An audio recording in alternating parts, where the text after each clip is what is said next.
It was a bright Saturday morning when Megan called me out of nowhere.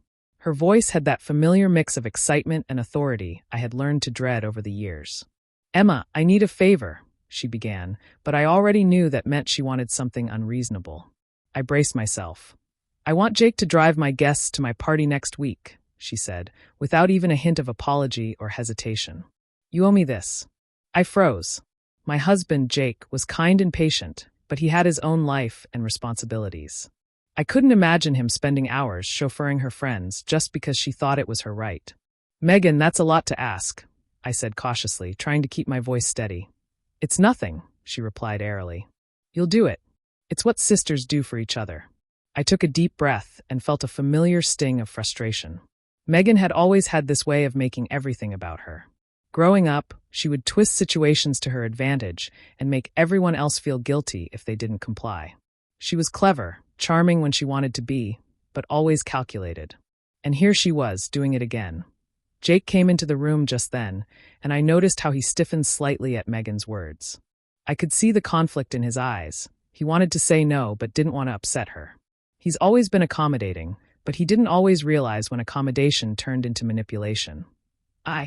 I don't know if that's possible," Jake finally said, trying to sound neutral. Megan's voice dropped into that insistent tone I knew well. "Jake, come on. Emma promised me she'd handle this. You just have to help. It's really not a big deal." I wanted to speak up, to tell her that no, this wasn't something Jake should be dragged into, but I felt my voice catching. Megan had always known how to push my buttons. She had a way of making me doubt myself, of making me feel like I was selfish for standing my ground. I looked at Jake again. He looked torn, unsure of whether to follow his own judgment or give in to her demands. My chest tightened with a mix of anger and helplessness. This was exactly why I had started keeping my distance from her manipulations in the past. But now it was clear. She had no intention of stopping, and somehow I had to find a way to deal with it without losing my temper. Or my husband. I swallowed hard and decided to stay calm. Megan wouldn't win by seeing me panic. I would handle this her way, but only to find my own way to turn things around later. The thought of revenge lingered quietly at the back of my mind, a seed planted by years of her control over my life. I watched Megan walk away, her smile smug and satisfied, unaware of the storm she had stirred. And in that moment, I made a silent promise to myself. This time, I would not be her puppet. Jake sighed and finally nodded. "Okay, I'll do it," he said quietly. I felt a sharp pang of humiliation. My husband, my partner, agreeing to something that made me feel so small, just to avoid conflict. I wanted to protest, but I knew it would make things worse. Megan had already claimed her victory before the battle had even started. As I watched him leave to prepare, my mind drifted back to the countless times Megan had pulled similar stunts. There was the family picnic last year, when she convinced everyone I had forgotten to bring the dessert, though I had prepared it weeks in advance. And the holiday party 2 years ago, when she made it seem like I had ruined her surprise for my parents, even though it was her own mistake. She always had a way of twisting events, so she came out looking perfect while everyone else felt guilty. I had learned to expect it, but it still hurt every time. This time felt different, though.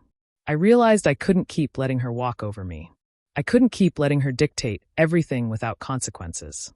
A quiet determination settled inside me. I needed a plan, a way to protect myself, and make her realize she couldn't push me around anymore. That evening, I talked to my neighbor, Linda, while watering the garden. Linda had always been someone I could trust, and she had seen Megan's manipulations firsthand. "You can't let her do this to you, Emma," she said firmly. "She only respects boundaries when she knows they're real." Her words strengthened my resolve.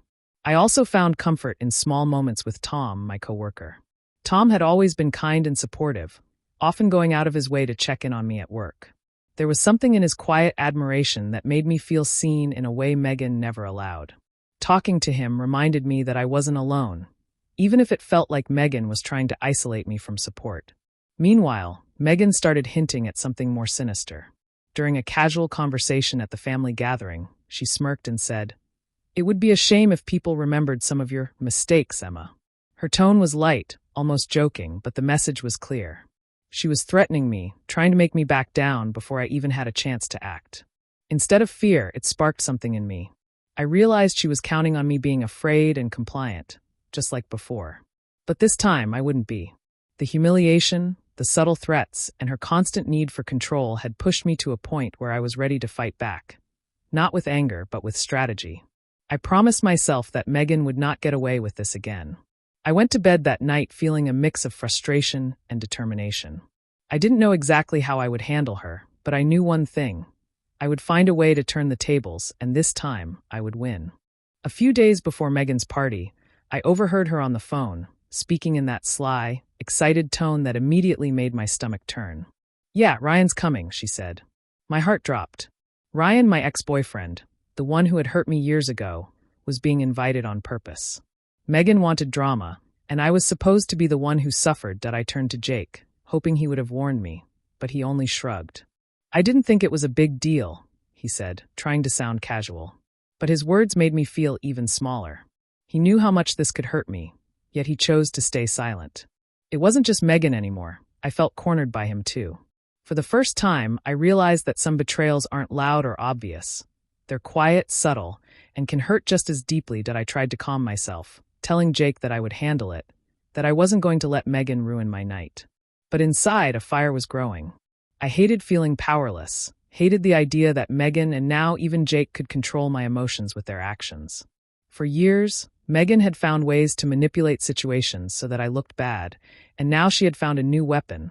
Someone from my past, someone I had worked hard to move on from. I forced myself to smile when Megan mentioned Ryan at the party later that week. "Oh, that'll be interesting," I said, my voice light and polite. Inside, my mind was spinning with plans. I couldn't confront her directly, not yet, but I could start thinking about ways to make her see that her games wouldn't work on me forever. As I watched Megan laugh and chatter with her friends, I felt a mix of anger and determination. This wasn't just about one party anymore.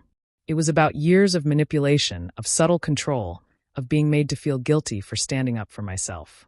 I realized that if I didn't act carefully, she would continue to control me in small, toxic ways for the rest of my life. Jake noticed my tension and asked if I was okay. I nodded, keeping my composure.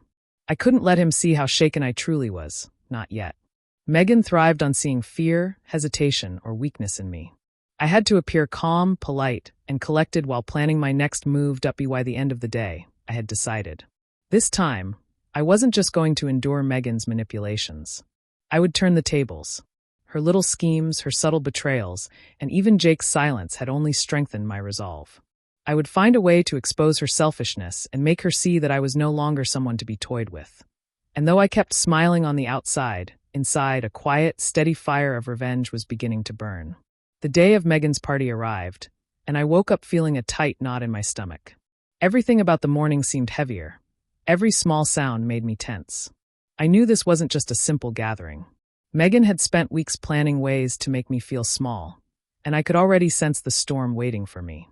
Guests began arriving, and Jake was outside helping them into cars, trying to be polite. I could see how uncomfortable he looked, but he didn't realize that every nod, every smile, every reluctant gesture of his was feeding Megan's plan. She had always been good at twisting situations so that everyone else looked awkward while she remained flawless. When I entered the room, Megan's smile was sharp, almost predatory. "Emma, look at everyone," she said, her tone playful but cutting. "It must be hard keeping up with everything, with your work and everything else." Her words were casual, but the implication was clear. She was mocking my life, my struggles, and my accomplishments. My chest tightened, and I felt my face grow hot with embarrassment. The guests laughed politely, unaware of the tension, while I tried to keep my expression neutral. I hated that she could make me feel exposed in front of strangers, turning my life into fodder for her amusement. I glanced at Jake, who smiled awkwardly at Megan's comment, oblivious to the humiliation it caused me. It felt like a punch I couldn't dodge. His silence and compliance made her cruelty sting even more. I stepped aside, taking a deep breath to steady myself. Anger bubbled up, hot and sharp, mixing with the humiliation. This wasn't just about a party anymore. Megan had spent years subtly undermining me, controlling situations, and now she was flaunting it in front of everyone. The betrayal ran deeper than I had thought, and I realized just how long I had let her manipulate my life without consequences. As I sipped my drink, I began thinking clearly for the first time that day. She couldn't keep doing this. I wouldn't let her. I started mapping out in my mind small, careful ways to turn the tables without tipping her off. There was no need for confrontation yet. Megan thrived on drama, but I could be strategic. I could expose her arrogance, show her manipulations, and reclaim control over my life, one subtle move at a time. By the time the evening wound down, I had a plan forming, quiet and precise. Each laugh, each joke she made at my expense only strengthened my resolve. Megan thought she was winning, but she had underestimated me. I would not just survive this party. I would find a way to make sure she couldn't hurt me again. For the first time that day, I felt a spark of satisfaction amidst the humiliation. The fire of revenge had started quietly, and it was already growing, ready to burn when the moment was right. After the party, something inside me shifted. I stopped reacting to Megan emotionally and started watching her carefully. Every comment she made, every way she spoke to others, every habit she had, I paid attention. I knew that if I wanted to stand up to her, I needed to understand how she worked. Megan had always hidden her manipulative behavior behind a friendly smile, but once I started looking closely, it wasn't hard to see the patterns. She pushed people into doing things for her, then acted innocent when someone complained. She made promises she never kept. She twisted stories so she always appeared like the victim. I began taking mental notes, storing everything for later. Around that time, I discovered something unexpected. Megan had been struggling financially, something she had carefully hidden from the family. She was behind on payments, and she relied heavily on a friend who covered her bills from time to time. She spent money to impress people, pretending she had everything under control, but the truth was far different. This was her weakness. The one thing she never wanted anyone to know. I didn't plan to use it immediately, but just knowing it gave me a strange sense of power. For once, I had something she didn't. Something she couldn't spin into her favor. I held on to that knowledge like a secret weapon, waiting for the right moment. During this time, I grew closer to the people who genuinely cared about me. Linda, my neighbor, became someone I could talk to without hiding how I felt. She listened without judgment and often pointed out things I missed. "You're stronger than she thinks," she told me one evening as we sat on her porch. Her words helped me stay focused.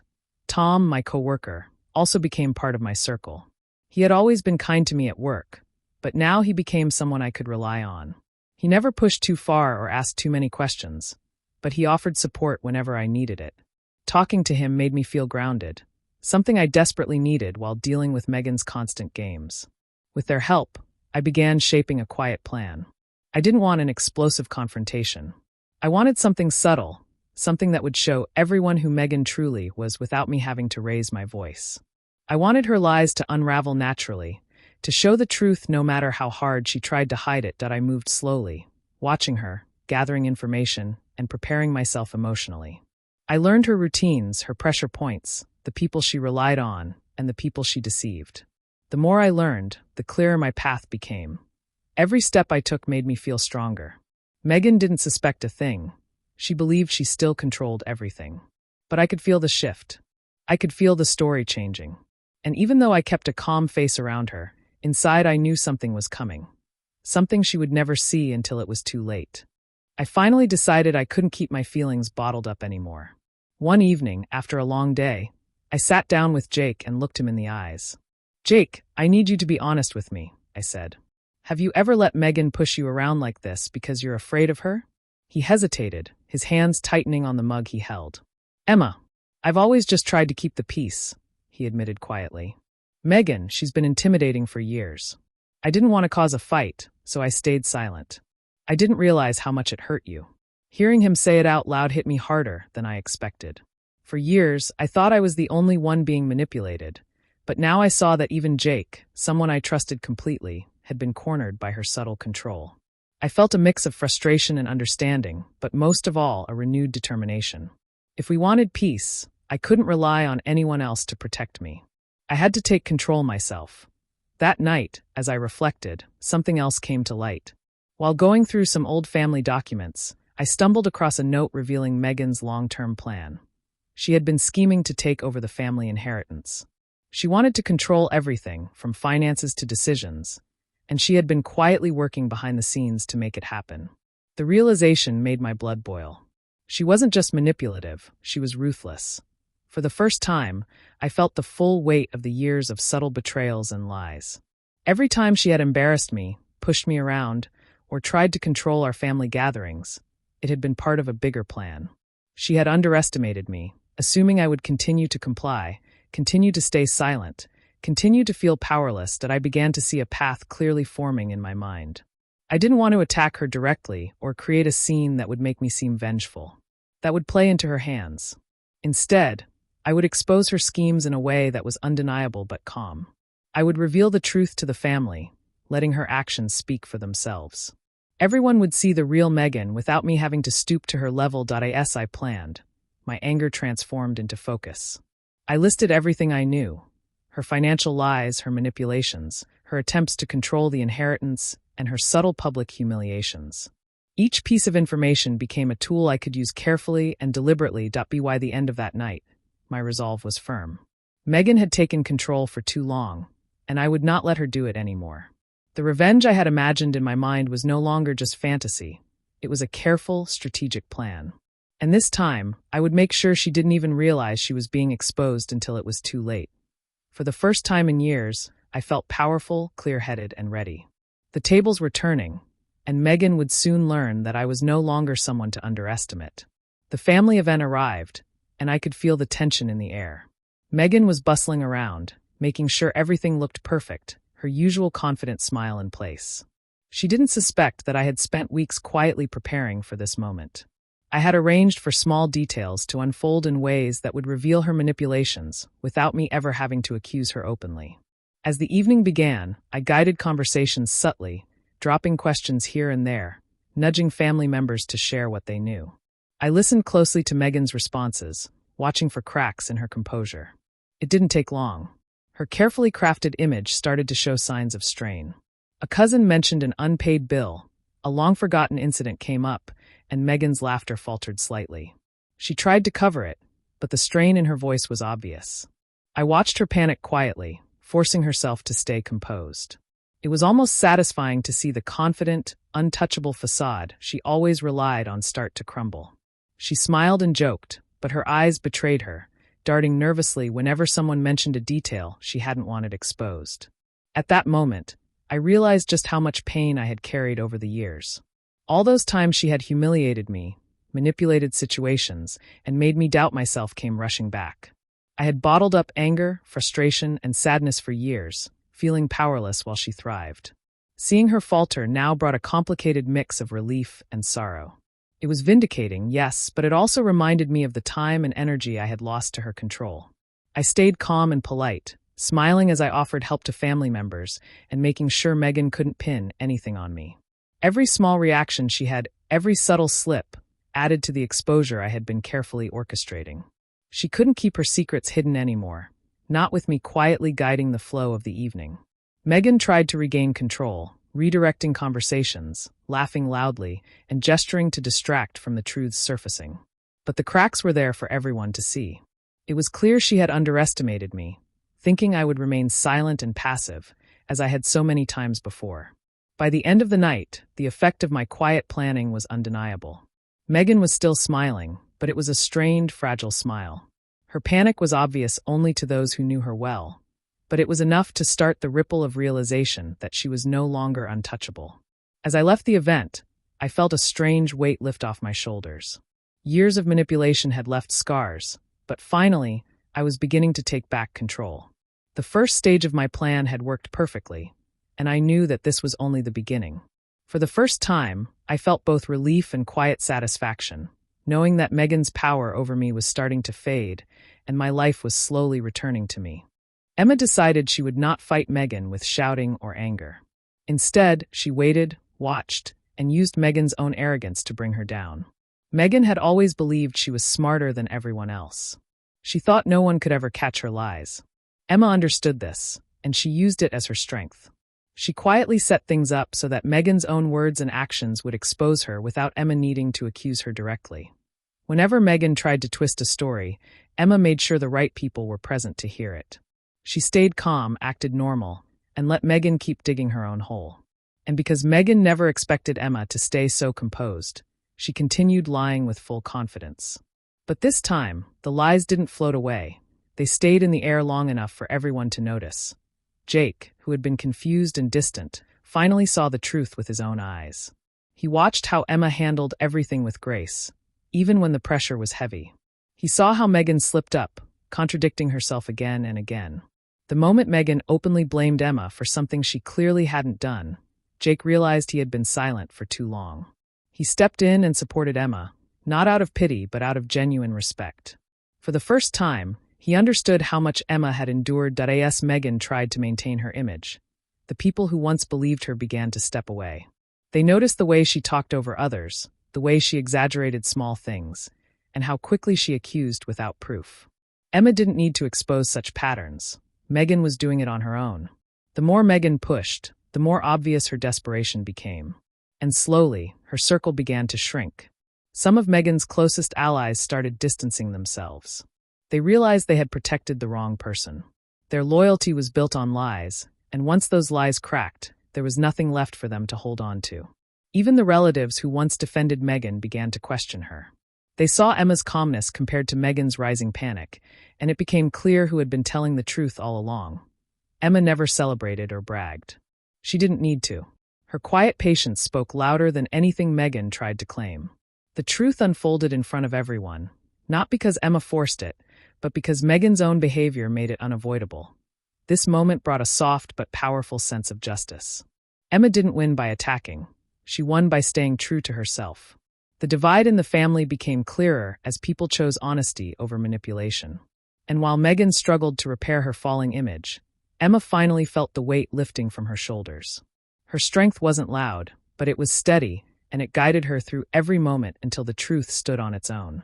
In the weeks after the family event, the consequences of Megan's actions became clear. Her carefully built image had crumbled. People who once trusted her began to question everything she had said. The financial secrets she had tried to hide were now out in the open, and family members saw just how much she had manipulated situations to her advantage. Her pride had taken a hit, and the embarrassment was impossible for her to cover up. Slowly, the social circle she had counted on for support started drifting away, leaving her isolated and exposed. For me, the feeling was nothing short of relief. I could finally breathe without feeling the weight of Megan's control pressing down on me. Every decision I made, every action I took during the past few weeks had led to this moment. I felt empowered, not because I had humiliated her, but because I had reclaimed my life and my voice. The freedom was almost dizzying after so many years of being careful, of bending to her will point one evening. Jake sat down beside me. His eyes were full of sincerity as he spoke. "Emma, I should have stood up for you sooner. I see now how much you've carried alone, and I'm sorry I didn't help." I felt a wave of warmth mixed with the lingering sting of the past. I forgave him, not because I had to, but because I wanted to move forward. I didn't forget, though. I would always remember the times he had hesitated, but now we were on the same side, and that made all the difference. Linda and Tom came by that weekend. Linda hugged me tightly, saying, "You've handled everything with so much strength. I've never seen anyone stand their ground like that." Tom nodded, adding, "You didn't just survive. You took control and showed everyone what true courage looks like." Their words meant more than I could say. After so long of feeling powerless and unappreciated, I finally felt recognized for my resilience, my intelligence, and my patience. Megan's downfall was a quiet, but complete reminder that manipulation and arrogance only last as long as people allow them to. For the first time in years, I didn't feel anxious about family events or fear that she would ruin my reputation. I had proved to myself and to everyone around me that I could handle any challenge without losing my dignity. That night, I sat on the porch, thinking about everything that had happened. The anger, the fear, the plotting, it had all led to this calm, steady sense of empowerment. I had survived, I had acted wisely, and I had emerged stronger. For the first time in a long time, I felt at peace. Megan's power over me was gone, and my life was finally my own. Sitting quietly in my living room, I thought about everything that had happened over the past months. Megan had seemed untouchable, someone who could manipulate and control without consequence. But I had learned the hard way that betrayal often comes from the people closest to you, people you trust the most. Family, friends, partners, they can hurt you more deeply than strangers because their actions matter more and their words linger longer. I had experienced that pain firsthand, and it had been difficult to face. But now, looking back, I realized something important. Revenge isn't about cruelty or spite. It can be about reclaiming your dignity, standing up for yourself, and setting boundaries that others cannot cross. The quiet satisfaction I felt wasn't just about exposing Megan or seeing her lies unravel. It was about proving to myself that I could protect my life, my peace, and my happiness. I had learned that respecting yourself is more powerful than any anger or humiliation you endure. I also thought about Jake. He had finally seen the truth and supported me openly. Our relationship had grown stronger because I had learned to speak up and insist on being respected. It reminded me that even when people hesitate or fail to act, patience, courage, and clarity can guide them toward the right path. It reinforced that you don't always need to fight loudly. Sometimes steady strength and intelligence are enough to change the outcome completely. Linda and Tom had been by my side, quietly cheering me on, offering guidance and encouragement. Their support reminded me that while some relationships can be toxic, others can help you grow, heal, and find courage you didn't know you had. Life isn't about avoiding betrayal. It's about recognizing who deserves your trust and who doesn't, and taking action to protect yourself when necessary. Reflecting on everything, I realized how much I had grown. I was no longer the person who felt powerless in the face of manipulation. I wasn't afraid to set limits, to speak my mind, or to act strategically when someone tried to control me. I had taken my life back piece by piece, and the relief, the strength, and the confidence I now felt were worth every moment of struggle. I whispered to myself, almost as a declaration. I thought family meant loyalty, but now I know boundaries matter. And yes, I finally stopped being their puppet. Those words felt heavy and freeing at the same time, a recognition of both the pain I had endured and the power I had reclaimed. Emma's story is a reminder that standing up to manipulative people, even those closest to you, is not selfish, it's necessary. It's about protecting yourself and creating a life where respect and honesty are not optional. And though the journey may be difficult, the emotional victory, the regained confidence, and the knowledge that you control your own life make every step worthwhile.